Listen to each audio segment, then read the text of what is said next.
Un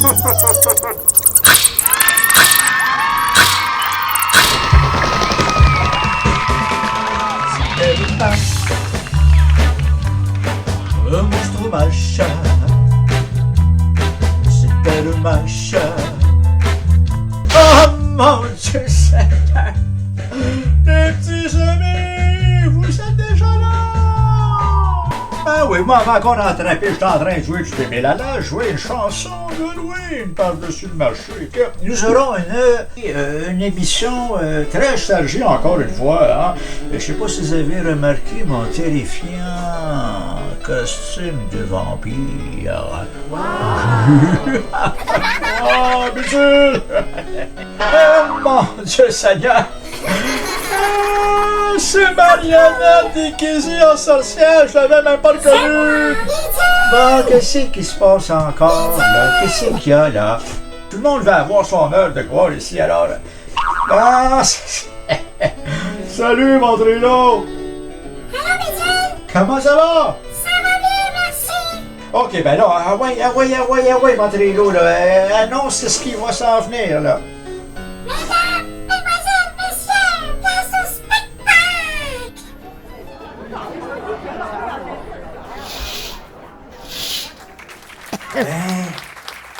Ben, Marionnette, as-tu vu c'est que là-bas? C'est notre ami Mimo, enfin Mimo.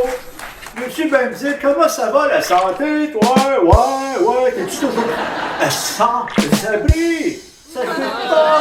Ah, j'ai pris un coup hier! J'ai pris un coup, Marionnette! Ben, ça n'a pas de bon sens! Mon Dieu Seigneur, t'as compris, Marionnette? Ouais, t'arrêtes de prendre un croque-monsieur. Juste te dire une affaire, mon petit niveau comme ça. N'oublie pas surtout que l'important, c'est de mordre la vie à pleines dents. Bon, Mimo, et voilà, avec ça, tu vas aller très loin.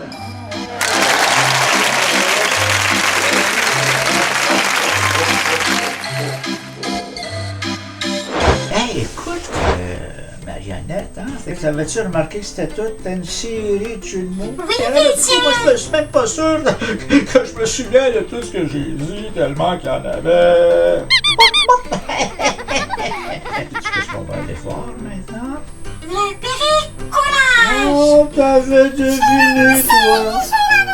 Oui, Ventrilo, tu peux venir l'annoncer. Eh, mon Dieu Seigneur! Il exagère! Oui, il veut participer, hein, lui aussi. Je le comprends. OK, alors, vas-y, Ventrilo, annonce-nous ça. Mesdames, mesdemoiselles, messieurs, allons au bricolage! Bon, ben, salut mes petits amis, puis bienvenue à Bricolons avec Bidule. On va faire une araignée. Ouais, une belle araignée, quand même ça, c'est facile. Alors, regarde bien, tu prends ton petit rouleau, papier de toilette, comme ça, et tu vas découper 4 bandes, hein? Tu vas te rendre jusqu'à la moitié, comme ça, du petit rouleau, tu vas faire 4 bandes. Et là, on leur retourne. Et puis, on va faire un autre 4 comme ça, de la même façon, hein? Là, maintenant, tu as tes 4 petites bandes de chaque côté, là, tu sais ce que tu vas faire, hein, mon ami? Tu vas retirer l'excédent, hein, le gros morceau, c'est comme une grosse patte. Coupe un côté, tu coupes l'autre côté.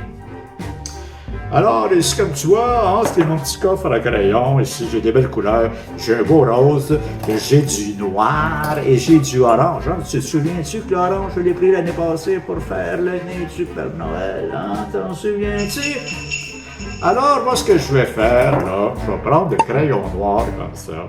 Et tu peux prendre une autre couleur si tu veux, c'est pas grave. Ça, c'est toi qui choisis. Moi, Bidule, si tu veux prendre un vert, un jaune, un bleu, n'importe comment, ça me dérange pas. Hein? Tu vas faire des yeux, t'en fais pas, c'est toi qui décides. Non, je n'irai pas chez vous dire, te chicaner que c'est pas comme ça qu'il faut faire. Tu fais comme tu veux, c'est tout. Tu laisses aller ton imagination. Hein? L'imagination, c'est ça, la créativité. Oui. Tu vas me dire quoi, Bidule, t'as dit quoi? Eh bien, j'ai dit la créativité. Pas facile, c'est ce mot-là. C'est à dire, répéter après Bidule. écrit activité. Et voilà, créativité. C'est ça. Tu l'as bien eu. Alors, une araignée, là, ça a plein de petits yeux. Hein? Oh, mon crayon. Il crie pas ben, je pense que je les utilise puis je les garde longtemps. Bidule, il est pas bien riche non plus, il est comme Mimo, hein, on mange des patates. Ah quoi, je ris pas, c'est bon des patates. On aime ça des patates, on en mange des patates ici. Tu demanderas à mon petit gars jeune. Ouais, il a fait des patates. À chaque fois qu'on lui sert des patates au repas, il aime ça, il en demande. Alors, tu fais des petits yeux comme ça, regarde-moi ça, toi, hey, tu dis là, Bidule, on dirait des taches de rousseur. Non. Ce sont des yeux. Puis même, je te dirais qu'on appelle ça, le vrai mot, là, hein, c'est pas des yeux, ce sont des ocelles. Ocelles. Voilà. Répète après Bidule. Ocelles. Et voilà, tu les yeux comme du sel, mettre sur des patates. J'aime ça, mettre des petits bouts de doigts sur mes coco. Je trouve que ça met de la gaieté. Puis je trouve que ça va faire comme une araignée poilue. Hein? Il y a des araignées contre du poil. C'est celle qui pique le plus fort. Méfie-toi des araignées contre du poil. Hein? On va continuer. Maintenant, ce que tu fais, tu lui fais un petit genou. Tu le plies comme ça, quasiment à moitié. Et là, maintenant que tu as fait tes petits genoux, tu vas y faire des petits pieds. C'est-à-dire que tu vas y faire un petit revire-moi donc ça, le petit bout de patte ici comme ça. Et c'est presque terminé, hein, tu sais, hein, tu vois que c'est pas long. Si Bidule n'était pas aussi bavard, il y a bien le lurette, ça serait terminé. Boum, je suis une petite araignée. Tu peux même la suspendre par un fil, t'en fais plusieurs, ça te fait un beau mobile. Eh bien voilà, ça te fait ta petite araignée. Un petit araignée à pompons, hein? Oui, parce que Bidule aime ça. Hey, en passant, regarde, as-tu vu mes nouvelles bottines? Regarde ça, Bidule s'est payé des bottines, toi. Peux-tu dire que je suis pas content? Sont-ils assez belles à ton goût, toi? Hein? Regarde-moi ça, toi. La petite araignée, bonne chip, pas d'araignée à pompons, toi.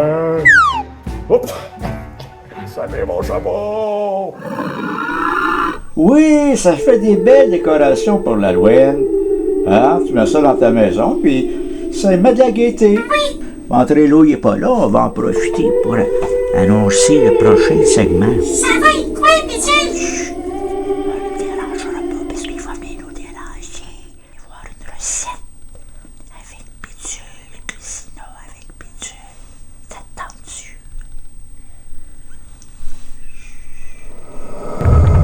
Eh bien, salut les petits amis et bienvenue à Cuisinons avec Bidule spécial Halloween. Allez voir cette petite recette. Ça se fait en 2 temps, 3 mouvements. Vous allez impressionner vos amis quand vous allez les inviter pour faire votre partie d'Halloween à la maison.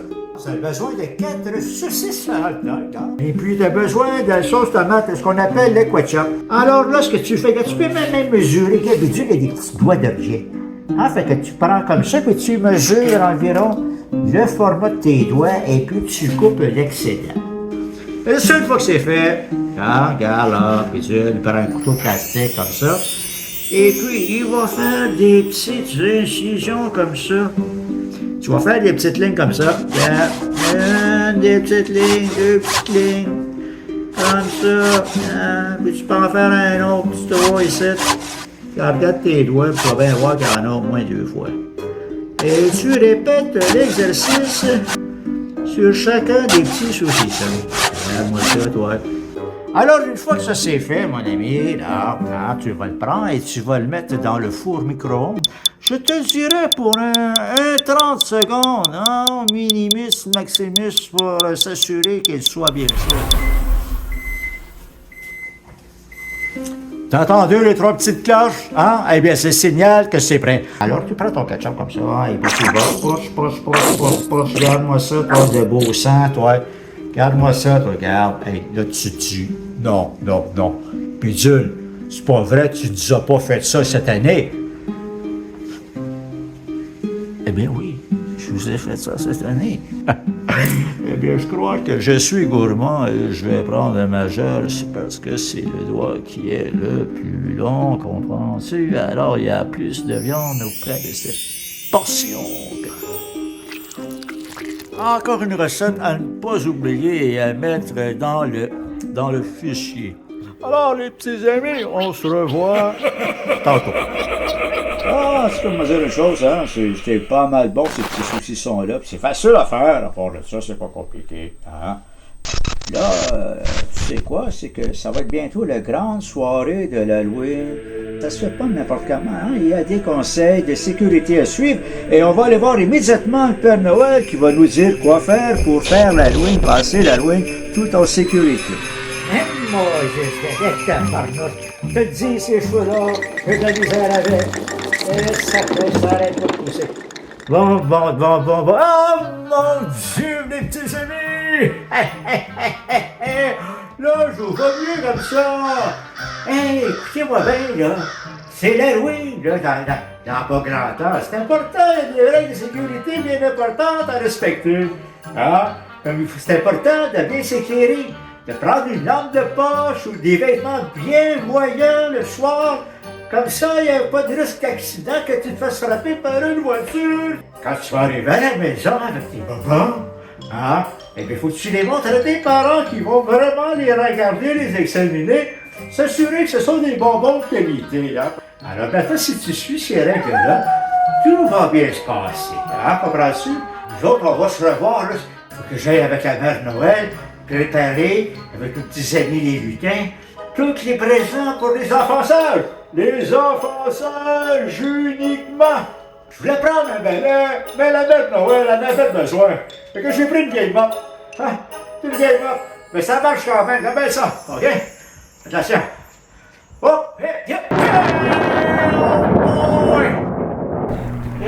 Mon Dieu! Et c'est beau! Oh, c'est haut ici! Oh, les petits amis!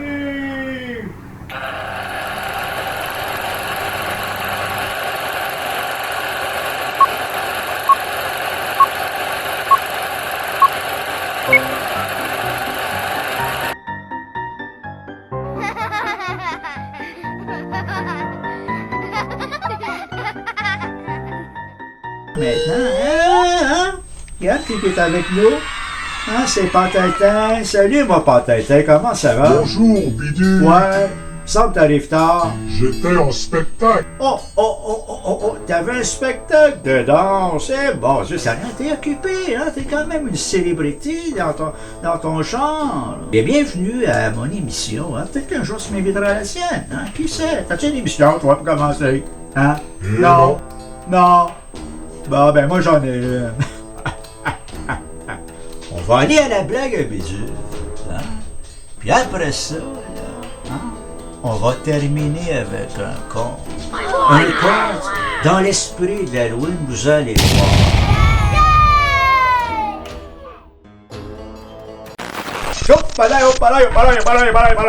Qu'est-ce qu'il y a? Oui, je comptais la blague. Ben oui. On t'aimerait ça la faire la blague, cette coup-ci? Ça sera la blague à Pantintin. Tu veux faire ça, toi? Tu veux prendre ma place? Tu veux me tasser tranquillement de mon programme, mon show? Hein? Bon, alors, je fais des blagues, tu sais bien. Il y a de la place pour toi. OK, ben écoutez. Alors, les petits amis, avant d'aller au compte, on va se laisser avec la blague à Pantintin.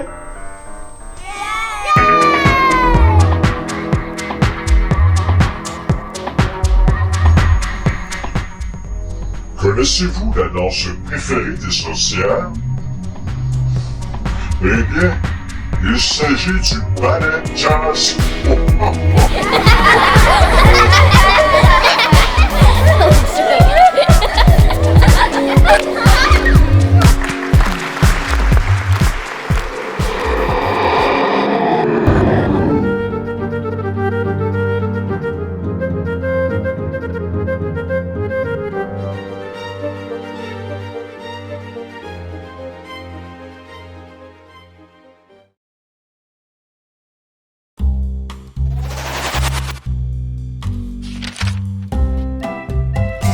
Jeannot, un petit garçon et sa sœur cadette Margot sont les enfants d'un pauvre bûcheron, hein?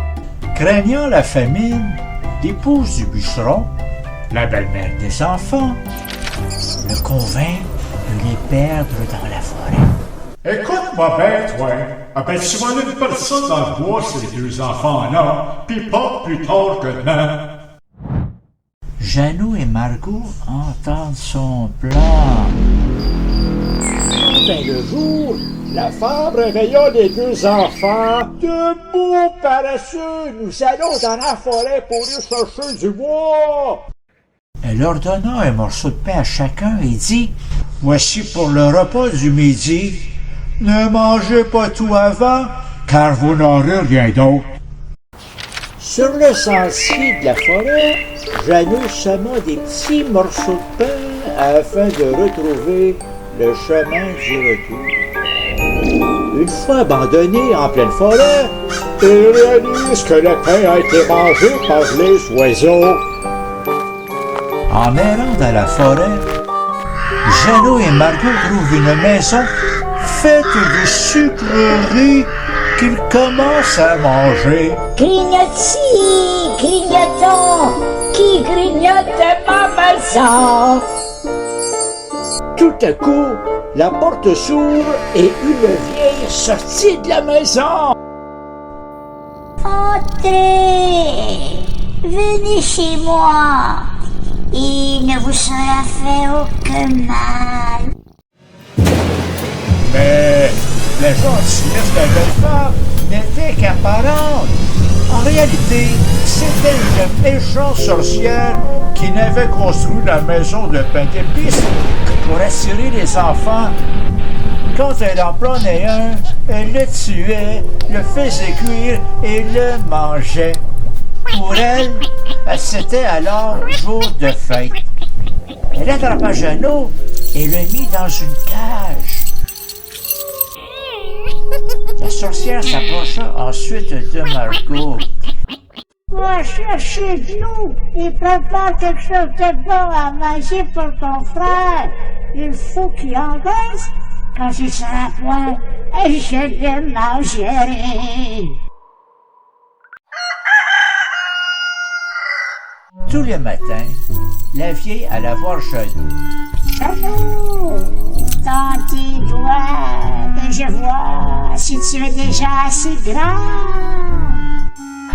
Mais Jeannot tendait un petit os de poulet et la sorcière, qui avait des mauvais yeux, ne s'en rendait pas compte. Elle croyait que c'était vraiment le doigt de Jeannot et s'étonnait qu'il n'engraissait point. Quand 4 semaines furent passées et que l'enfant était toujours aussi maigre, elle perdit patience et décida de ne pas attendre plus longtemps pour le manger. Margot fut chargée de remplir la grande marmite d'eau et d'allumer le feu. Elle dit à Margot, « Entre dans le four, voir s'il est prêt. » Elle avait l'intention de fermer le four quand la petite y serait pour la faire rôtir. Elle voulait la manger elle aussi. Mais Margot devina son intention et dit, « Je ne sais comment faire. Comment entre-t-on dans ce four? » « Petit-toi, dit la sorcière. le Dieu est assez grand. Moi, je pourrais y entrer moi-même. » Elle y passa la tête. Alors, Margot la poussa vivement dans le four, claqua la porte et mit le verrou. La sorcière se mit à hurler horriblement. Mais Margot s'en alla et cette épouvantable sorcière n'eut plus qu'à rôtir. Allô, nous sommes libres. La vieille sorcière est morte. Les enfants prennent les joyaux qui se trouvaient dans la maison de la sorcière, comprends-tu, et décident de rentrer chez eux. Ils retrouvent enfin leur père qu'ils embrassent. Celui-ci est veuf à présent, Les deux enfants lui montrent le trésor qu'ils ont pris à la sorcière et c'est la fin de leurs soucis.